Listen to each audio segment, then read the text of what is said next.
Қайырлы күн достар, сіздермен мен Әйгерім. Үй жағдайында сүтті қажет етпейтін, бір жасағаннан керемет болып сынбайтын блинчик жасайтын боламыз. Ол үшін менімен бірге болыңыздар.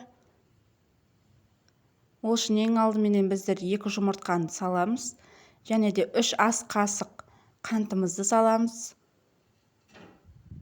Жақсылап қантымыз ергенше араластырып алатын боламыз. Үстінен сұйық майымызды құямыз, 3 ас қасық.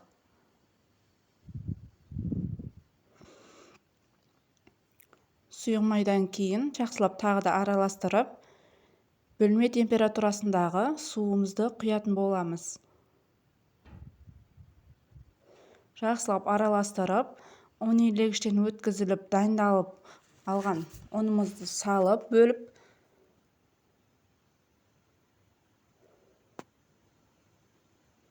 мен 3 бөлікке бөліп салдым. Бірден салсаңыздар түйір болып қалуы мүмкін, сондықтан бөліп салсаңыздар түйіршігі қалмайтын болады.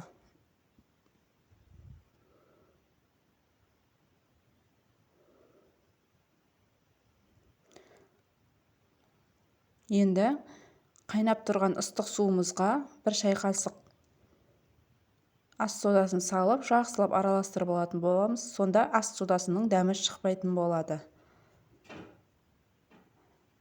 Тез араластыру отырып арқылы ыстық суымызды құйып аламыз.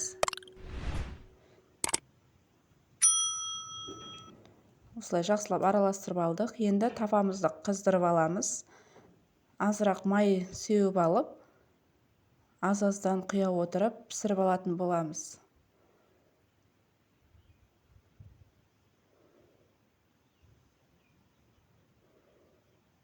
Алғашқысында пісірер кезде 1 рет майық себесіздер, одан кейін май сеппейтінсіздер. Сонда таваларыңызға жабыспайды.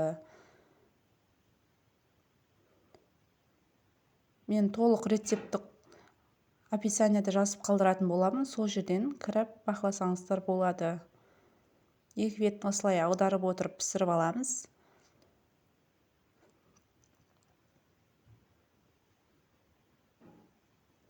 Меніңше жұқары етіп пісірсеңіздер жақсы шығатын болады.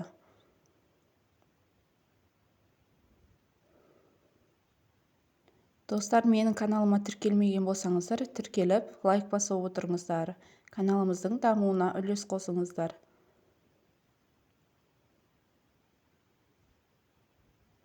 Осылай барлығын қып-қызыл етіп, 2 бетін аударып отырып пісіріп аламыз.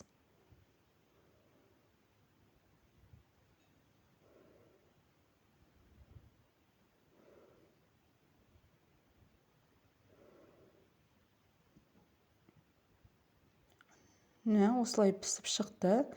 Керемет, сынбайтын, әдемі блинчик пайда болды. Менімен бірге болғандарыңыз үшін рахмет. Сау болыңыздар.